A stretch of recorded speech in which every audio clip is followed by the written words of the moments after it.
What's up, Arnold?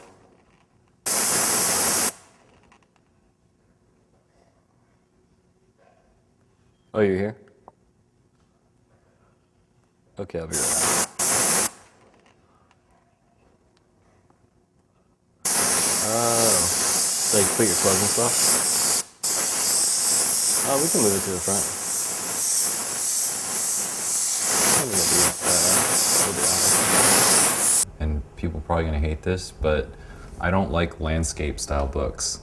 I don't like holding a thing that's like landscape, like this is sort of landscape, but like when it's like really bad, I'm just like, oh, I can't deal. So I don't know, I just want to see photos vertically. People probably like think that's so dumb, but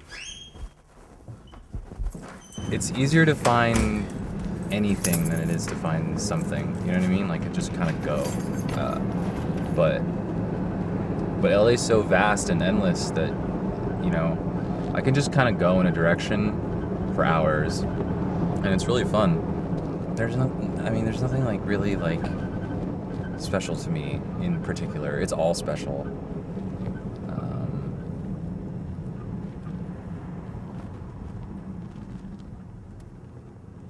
I don't know, I'm really moody, so it just kind of depends on the mood. It's always about photos.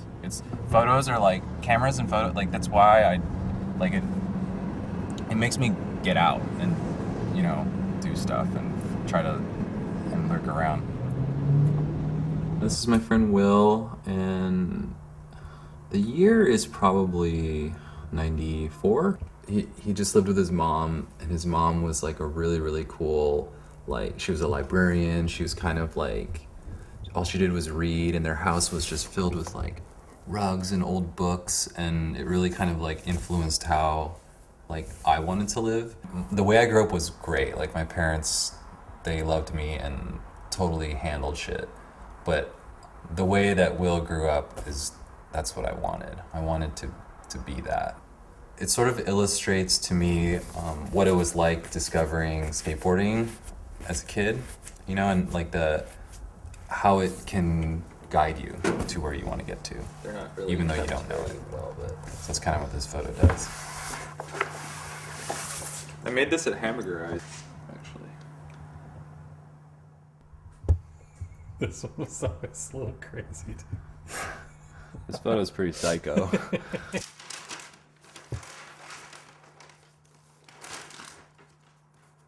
Like just started going to therapy, and I was just going through a lot of weird stuff, and she trying to illustrate something to me, she showed me this. And I had my camera. I was like, oh, can you just hold that and let me shoot it? And I don't remember how she reacted. She was kind of like, what? But I really like this photo. It starts with guilt, it looks like, which leads to anxiety and more guilt. And then you have old coping mechanisms that don't work, which lead to depression, and then frustration, and then unmet needs, and then more anger and frustration. And then it just kind of like goes in a circle. It's just really about the cycles of like guilt and anxiety, and like how you use coping mechanisms that don't work. You need to break the patterns that make your life difficult, I guess. That's what this is about. I also think it's kind of funny, you know, bringing your camera into like the most sacred place you could possibly be and start shooting photos of, and revealing that about yourself is kind of weird, but I feel like people can relate to this type of these words. I mean, I can't really get into the exact headspace that I was in when I took this photo, but I mean, part of me might have been a little bit cynical about it. I don't know. I think that's kind of like, I think that as a person who takes photos, sometimes you don't know why. You know, like, you don't know why you make a picture. You just know that it should be a picture, and maybe later you look at it and be like this is nothing. It's garbage. But yeah, I don't know what I was thinking. I was just thinking that it was I remember just being like, this is something intimate to me, and I wanted to make a photo of it. I'm Kunle Martins, and I'm an artist born and raised in New York City. Lucky, grateful to be an artist, a living and working artist. Okay, what am I gonna do today? So I just finished all my morning shit, did my bike ride, did my morning meetings. Do you want an espresso? Yeah. Okay, cool. Like pandemic weight is like a real thing. Like people's bodies have like changed forever. Yeah. They're gonna try to lose weight and go back to like what they were like in 2019, and that body is gone. You can be something else, but you can't be what you were then. Like you're never gonna be that. Just move forward. Just like my hair, my bald spot is never growing in. I don't want to take Rogaine. I don't want to like, like if anything, I'm highlighting it with colored hair, like bald. Like that's what it is. And then as soon as everyone else gets used to it, then I don't have to be insecure about it because everyone's seen it. You know what I mean? Like it's not like a thing if like it's not a secret. Let me see it. It's pretty stark though. You're laughing. I know. It's hilarious. I'm laughing because I like the reveal. You like turn around. And it's like, ying. That's good, that's good. I just repotted these yesterday, so like I put water in them. Some people were baking bread and I was buying plants. Because I was like home all the time and like, I've always had plants, but it was more of the like, murder homicide sort of relationship, but I liked them, but I didn't know how to keep them alive. And then like as I slowed down and just in general like it's like had a different way of like looking at life and stuff. It was like, oh okay, like let me see what this plant needs today. Maybe it doesn't need to be watered 3 times a day. Maybe, let's see, and then someone was like, if the topsoil is dry, we should water it. But otherwise, I was like, oh, that makes sense. It's just like human beings. It's like, I used to be a dick all the time, and like that was people's experience of me. And if I had died 5 years ago, most people would have been like, oh, Kunle was kind of fun. He was kind of like, he was interesting. He was like, kind of a dick a little bit. But now I feel like people who have met me in the past 3 years, they don't even know that part of me. Right? So, which is great. And so, like, I like the, when people have a good experience with me in real time because I could see the difference in, like, our time. Like, it's like the light bouncing off of you. Like, it's less, like, nervous energy and, like, you just trying not to say the wrong thing because you think I'm going to get pissed. It's more just, like, you're chill. Like, and that's what I want the plants to, I don't want that one to be stressed out in the other room because that's what I want. I'm like, where are you happy? You're happy over here? Chill. Like, do you? Like, we're good. And life is just a lot easier that way, in general. I ordered this one.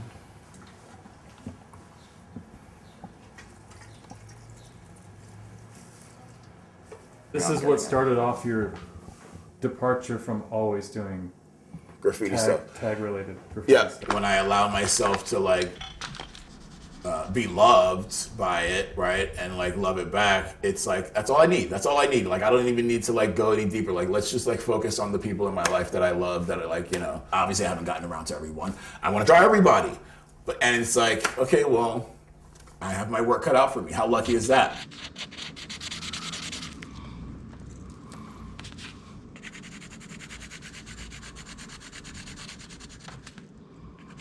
I don't know, like I'm pretty cool with like people just like like this interview is a reflection of like what you like, wanted to know and stuff. That's fine. I mean, I think, I like talking about myself and like my art and stuff. That's and like how like my life is different now, so that's good. I feel like I can, like, that's another thing, service, like helping people, because a lot of people like walk around like how I used to walk around in a funk, hating on everyone, criticizing everything, like, why the fuck not, life sucks. But my life isn't like that anymore, and you can too, kind of is my thing. All right, we are currently going to Goat Mountain, which is kind of like the central figure of Landers that everyone is somehow situated around. You can see there's like a little grove of trees. That's my neighbor who has the plane. And you can't really see my house, but I'm next to him. You know, I'm like interested in the ecology here, which it's kind of like ancient volcano and like just sand area. Like my house is sitting on just like straight sand. And it's basically like a creosote forest, or like creosote and Joshua tree. It's high desert, so it's like a little bit different from like the Palm Springs geography and ecology, but it's all changing.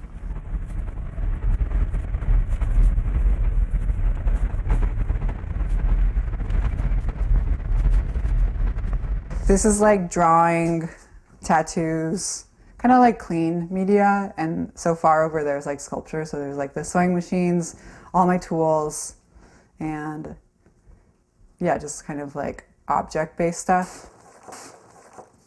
This was the show I was gonna have this year. It's now been delayed, so I just put everything away. So I'm just hiding these things until next year. But these are all a set.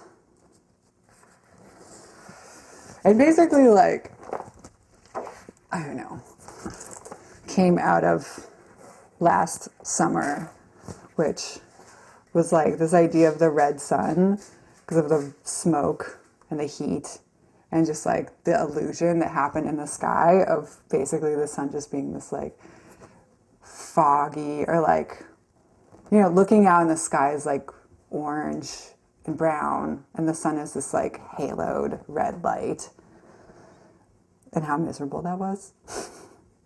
But also beautiful, because it was like, I don't know, the first summer being here and actually like getting to see the seasons change, you know, it's like really, it's a very scary part of living here, but it's also like, now that I actually live here, it's like something I'm just gonna have to deal with year to year.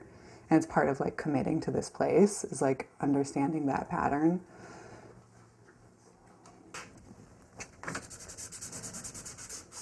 But I feel like I have a lot of half-finished drawings because I like get this far and I'm like, wait, what is this? Like, I don't know what I'm doing. Because I don't sketch anything beforehand, or just kind of like have an idea and then it's like, sometimes it's like one wrong move and I don't like it anymore.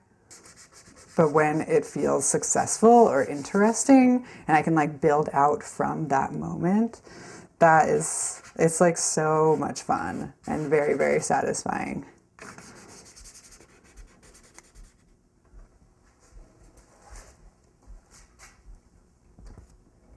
When I look back through my work, I see all these themes that come up over and over. There is definitely this ecologic or environmental sensitivity and consciousness, which is like always trying to like place people or characters or like myself within this kind of like greater realm. And not just through like the physicality, but through like the emotional experience. That is always like this goal with it, or like, yeah, trying to create this tension that is like a embodied reality that isn't just like a objective view of something, but it's also like the experience of something. Very nice. And what about on the neck? Only God can judge me. I'm sorry, you must get bothered all day, but it's very striking. Can I take a picture? Thank you so much. What's your name? My name is Daniel.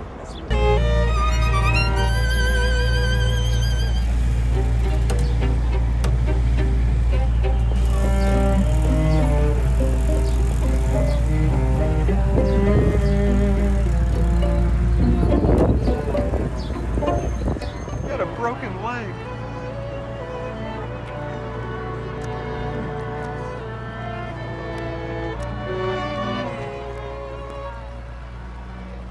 They all look like they're gonna cry. Mwah.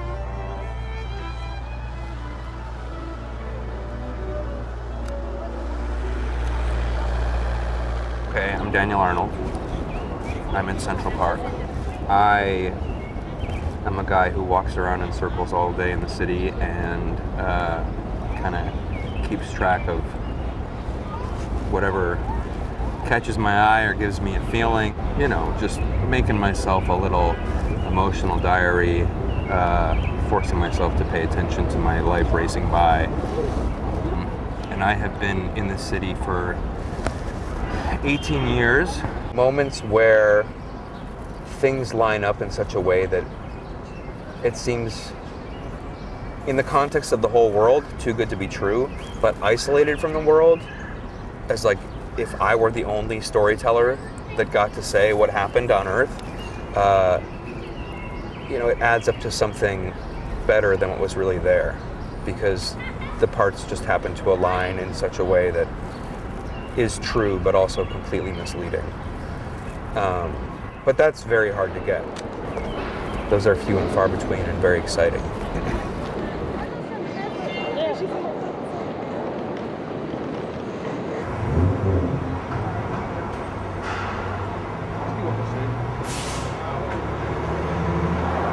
I mean, even while we're sitting here, there's two of one girl over there.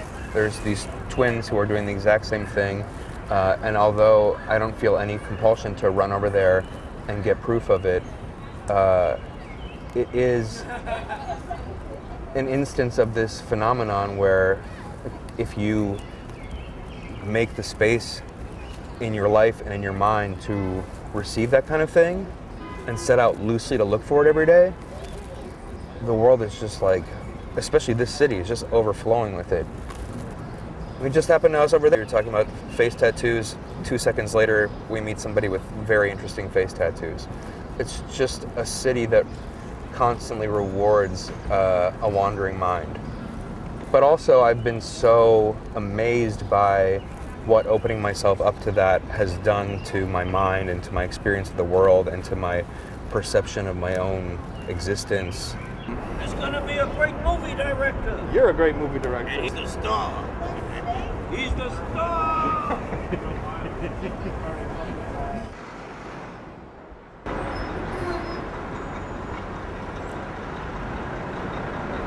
I really like it. It's probably not something that will ever see the light of day. 'Cause, I don't know, it's not much of a photo. But I got her real sharp. The color's nice, the light's real good. I'm happy with it. It's just like, I don't know, how many of these kind of drive-by photos does a person need? I keep taking them because,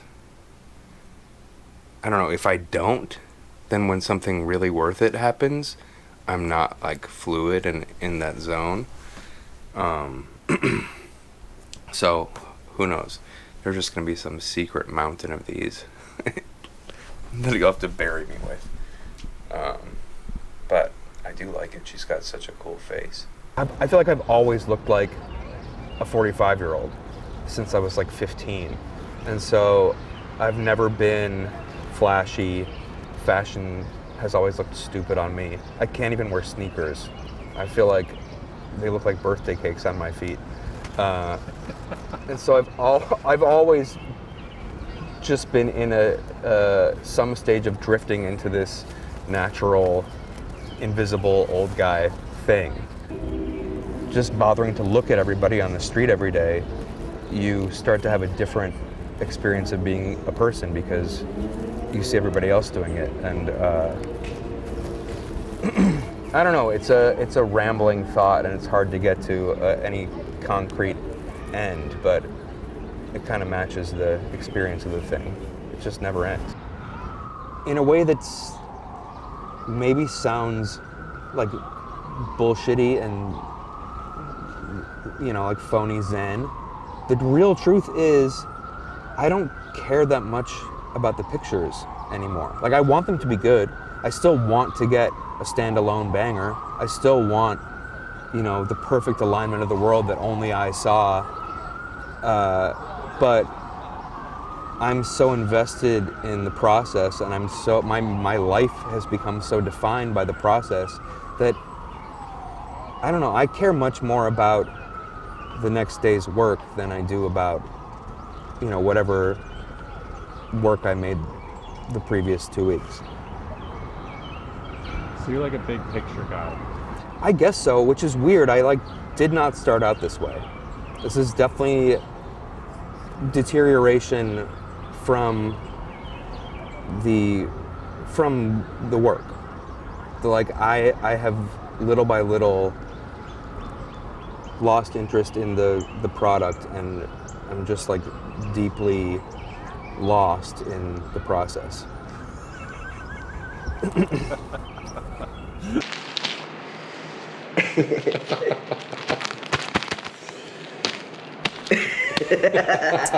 I recycle the theme of Paris, Texas a lot.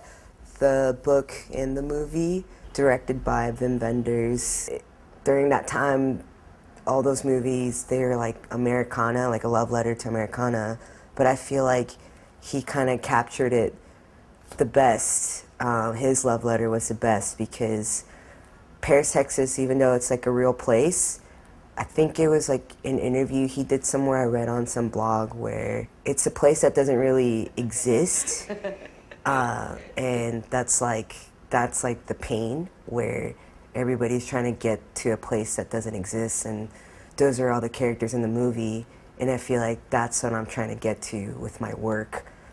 So in a sense, it's never ending. The main themes of my work is just searching. Why do you think that is? 'Cause I'm restless. I don't, earlier I said, I don't really feel like I grew up fitting in anywhere or belonging. I feel like an alien. I have my own clock and my own vibes and my own setting, and so I'm just always restless and trying to find a home that doesn't exist.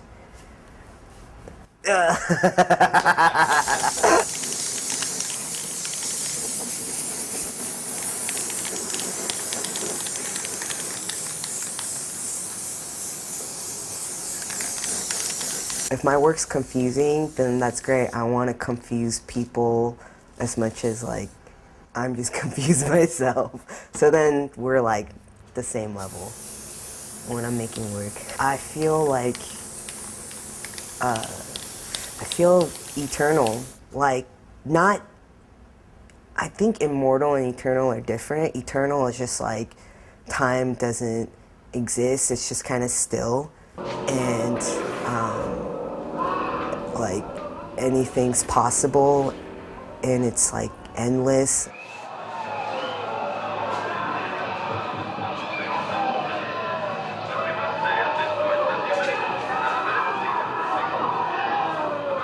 I just came up with this idea to paint the TV red.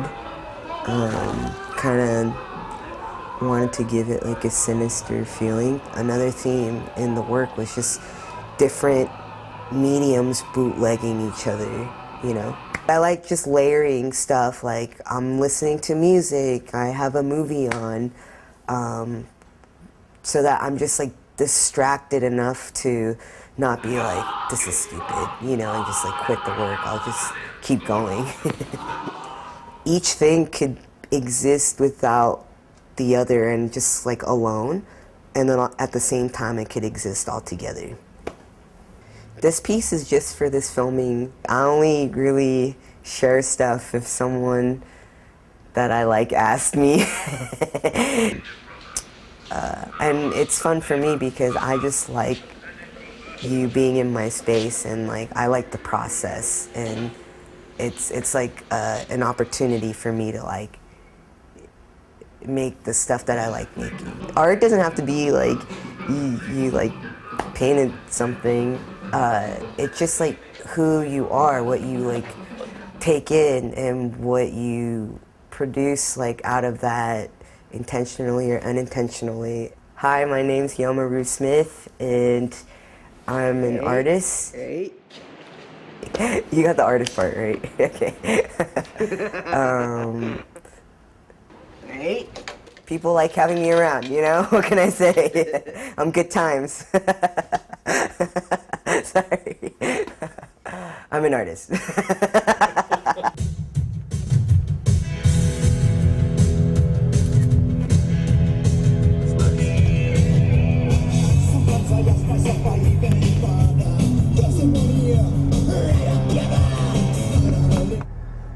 I think moving around in LA is easy, but I don't move around it. I don't move around in a car at rush hour. It's one of my rules. People do it all day, every day, but I'm lucky because I don't. So moving around is easy, and I love it here. So I have that weird feeling, I guess, of having lived here essentially for 40 years. And so every neighborhood holds like a big sort of moment for me of some kind.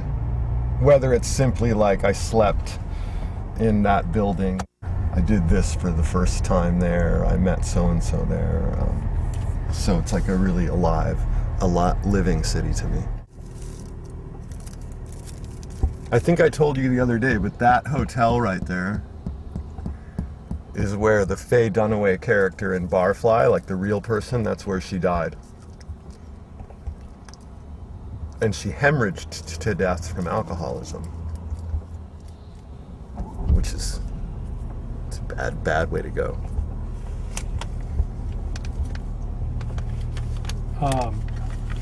Do you know a lot of kind of like LA history like that around? Yeah.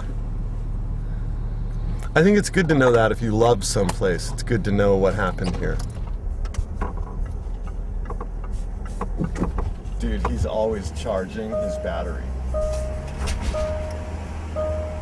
His car battery or his motorcycle battery, like always. Where are you? It's me and Peter. Peter? He's here to film you. But I haven't done my hair. Nor have I washed my huevos. Tell me one story about Mike? Yeah. Okay, here's a good story about Mike. He was just complaining about his taxes, and then when I came home yesterday, here's this fucking thing from DWP that says they're gonna cut the power off tomorrow unless somebody pays $754 fucking dollars. I paid it. You paid it? Yeah. Cool. That's the Daily Mike. I came by and looked at all the mail and saw that. And it was like yesterday or something. Okay, well we'll get you some money for that. We're at my house, which is Vic's house. This is your house, bro. Moved here in 2008. I'm the caretaker. Vic's the caretaker. I don't sleep here anymore. And what's special about this house, or what is it? Oh gosh, so much stuff has happened here. So much marriage and divorce and dogs dying and just a lot of life here. You can feel it. All right, we'll see you in a little while. Okay. So when do you think the... Look at that guy.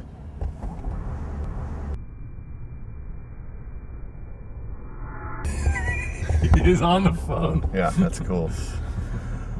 I think my best memories are always kind of end of summer when you're roasted because you go to the beach all the time and you're just in the zone. You're in the beach roast zone. And I don't know, it's when life's like most simple. Like all you have to do is wake up early and go to the beach and go in the water. And then and you're like sickeningly tan. But you're doing all this physical shit all day in the water.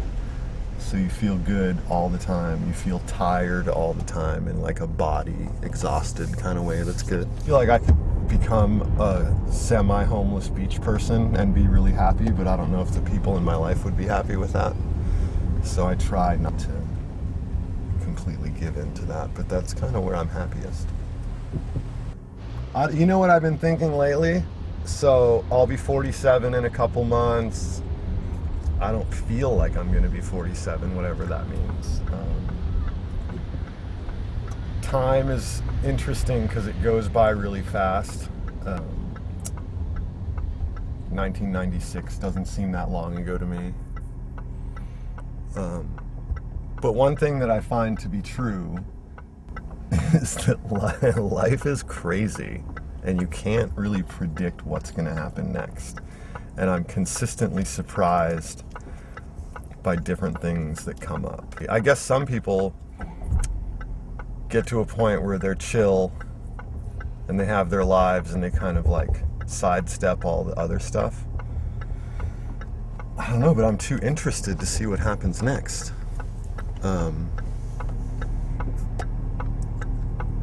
I find it all to be very exciting. Just being alive is very exciting.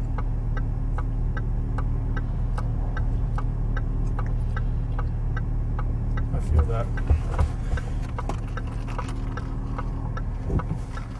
AC up a little? Yeah, we can do AC.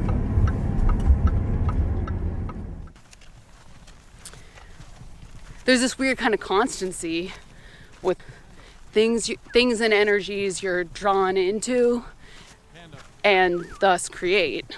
I had been drawing this image that was like this Animal Crossing little angel figure with wings and like pointy ears, and it had a white chest. And none of that occurred to me till after I got Pando, but I was like, oh wow, he's got a little like mystical energy, and that's something I'm always interested in, like with my art. Pando, come here. Yeah, boy. Expressing yourself contains a lot of different things. Part of it that's communal. It's like some dog whistle thing for people who like feel the things you feel. But then there's another thing of wanting to truly like explore your own vibration. The questions you're asking me, wanting to ask those questions to myself and see more of that. Like what is this about? And like how does it look and how does it expand on itself? Ultimately, there's a big part of it that is just personally experiencing. What mug is this? It's from the grocery store that I worked at in high school. What's it called? Shopper's Corner. Since 1939. One of the questions is just like, is art important? Is it part of our existence? I mean, on one hand, I think the material world is totally an illusion and it's a tragedy if you're that caught up in it. On the other hand, we're here and it's really cool to communicate and explore your consciousness, develop your consciousness. There's so many different ways to be an artist, and it's like, what's your orientation in it? Like, what's your motivation? There's this really great Lana Del Rey line. The darkness, the deepness, all the things that make me who I am. There's a certain kind of depth of like feeling, like really like, that's my territory. I have like service work that prior to the pandemic I did that it wasn't totally separate, but it was not fundamental to my practice in the studio. And I like believe in that kind of thing, but I think being an artist and being in your mode of creation is like a very high vibrational thing to be on the earth. At some point you have to make a decision or like say the right thing. That sense is still being developed in me. That sense is like actually kind of young in me.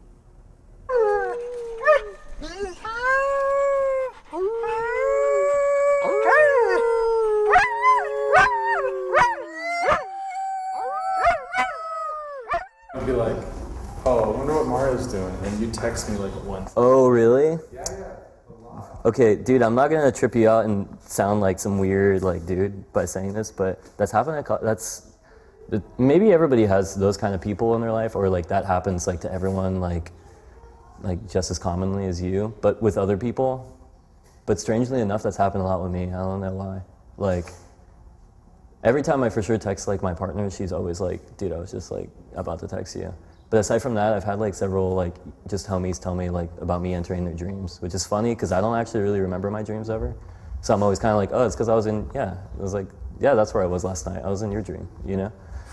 But yeah, strange that's happened a lot in my life. I don't know why.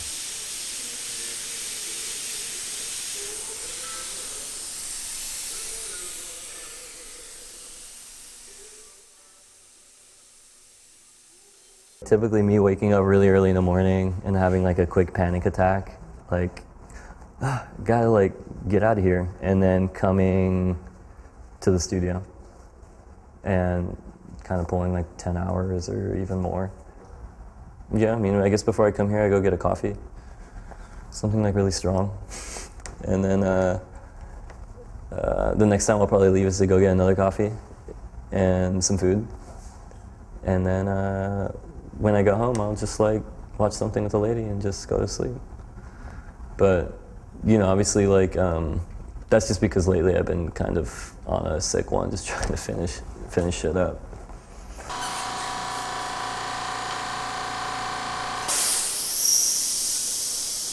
Trying to look at look at the paintings.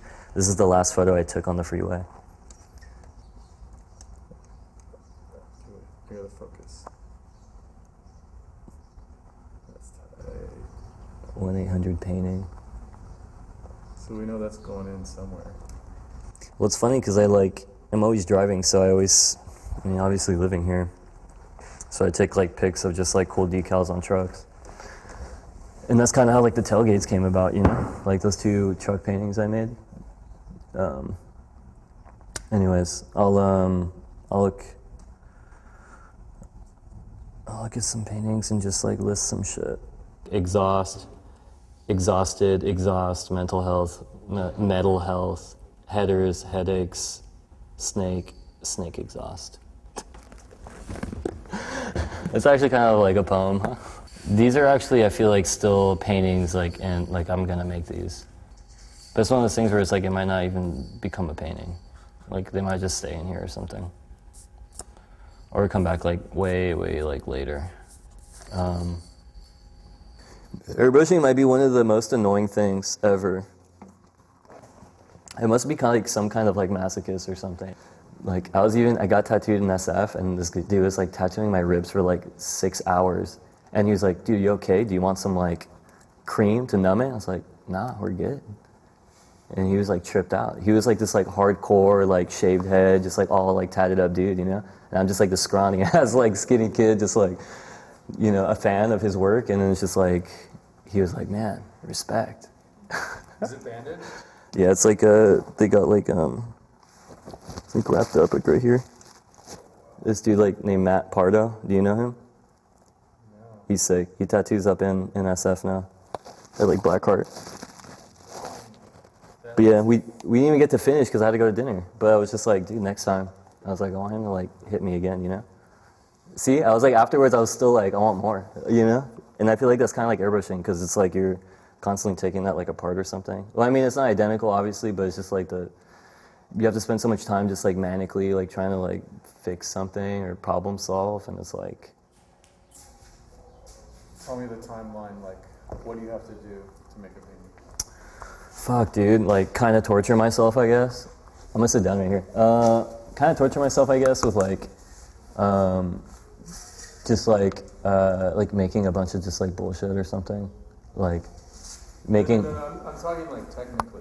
Yeah, no, for sure. Technically, I feel like, seriously, technically, I feel like I have to make like a bunch of like, just like weird, or not weird, but just like decisions and like, in terms of like what I want to paint.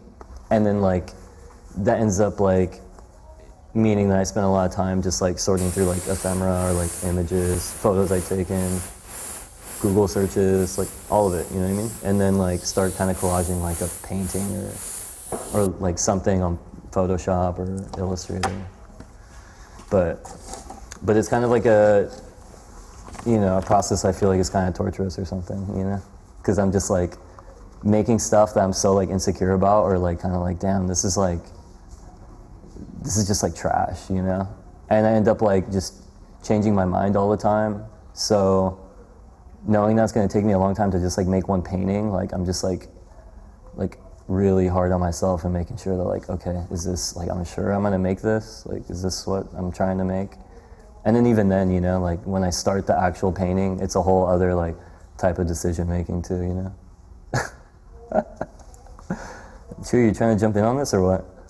It's just a look with like, you know, bare canvas edges and shit, because all of that really is what created this sort of like weird kind of embossed square around the edge. You can kind of see it depending on the light. So these are kind of almost done, maybe like 50%, dude. You know what I mean? Like 50% there, you know what I mean? But now they're gonna go back and they're gonna like sand this whole background off and like fill in this like crack around the whole edge and then finesse and sand that until it's back to a super smooth background, and I'm gonna repaint the backgrounds. So I'm actually kind of going back a bit. So in reality, they're probably like back to like 25 or something. So how long does one big painting like that take? It depends, dude. It really depends. Like, Ballpark hours. it can be, I've worked on like a painting for 5 months, like one of those truck paintings that was at that Deitch Group show. That was like 5 months. And then I've made a painting that size that took me 1 day. So it's like really depending on what it is. Just kind of wait for something to like come out of my head, and I don't really know what it like. It's just like, I don't know. I would just wait for like something. Probably like start doodling and like drawing stuff.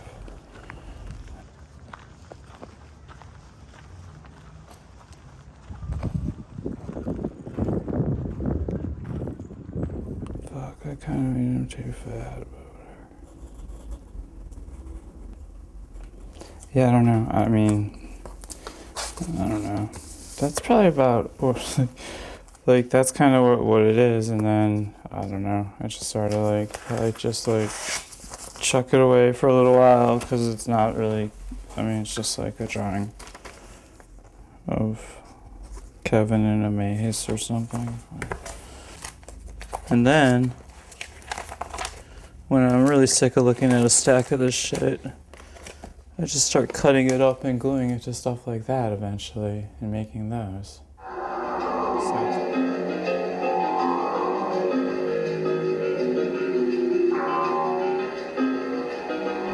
You know, it's mostly like other people telling me that they saw what I was doing and it made them go draw and stuff or paint. You know, that's always like, I'm like, that's so sick. Cause like, this is so easy that it's like ridiculous, you know? Like, and more people could do it, and then they do it, and they're like, it's so fun. I'm like, exactly, it's pretty fun when it's like, not work.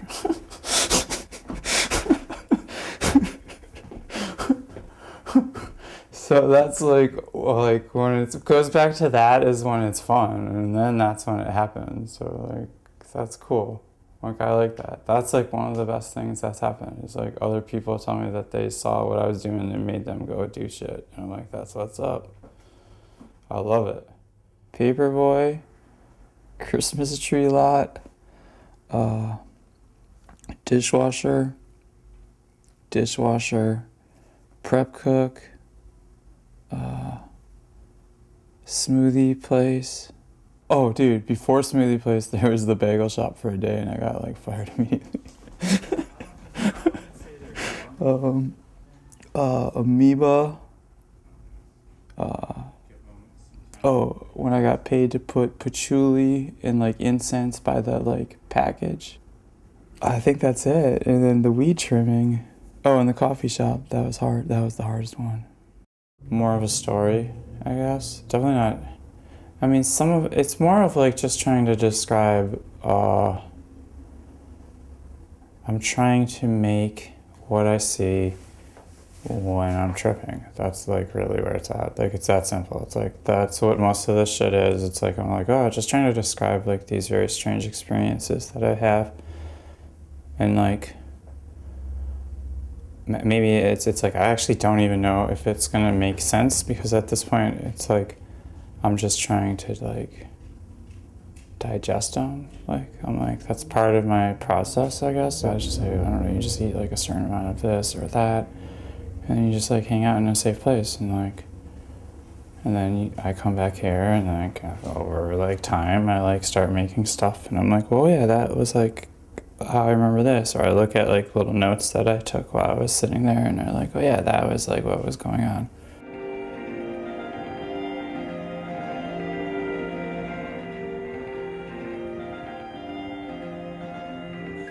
And I had the, I'll call it an illusion, not the Acting bad, doing bad, I don't know, being a bad character, like Quasimodo says, right? Yeah. No, I don't know, just like out there exploring, seeing things different, having fun, like being peaceful, like living, dying, trying to figure out what that is, I guess, in a way. I don't know. I guess. The ebb and flow of reality, waking, sleeping, dreaming, hanging out with code, waiting for my kid to get born. Fuck, I don't know. Infinity. Comic books, dead people. Yeah. City. Yeah, the city, I guess, sometimes. Observing, I don't know. Textures lately, I've been into textures. The Nazca lines in Peru, I want to go there. Have you seen those? I mean, it's sort of like a diary, and I'm just like slicing off chunks, like wishing it together later, and then it's like something else. That's it. That's like how I think it works. So I'm not sure what the psychedelics are part of it. I'm not sure like how much of an important part of it they actually are. I don't know. Cameras are a little weird because yeah, I'm not really used to being in front of them. Like someone was talking about how they're like black holes or something, where like they capture everything or like parts of everything at once and like change it into like a two-dimensional, or I guess like digital is something, I don't know, ones and zeros or something. But like a black hole captures like everything, and like no one really knows what goes on inside of them. You know, they're just like maybe like we're inside a black hole. I don't know. But like that's what I think like when I look at a camera. I'm like, what's going on? Like looking at it.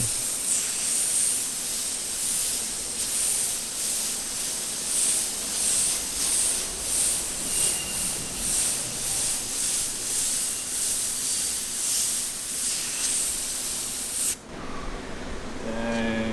It's okay, dude. I'm a little rusty. No, you're not crazy. Dude, look at that.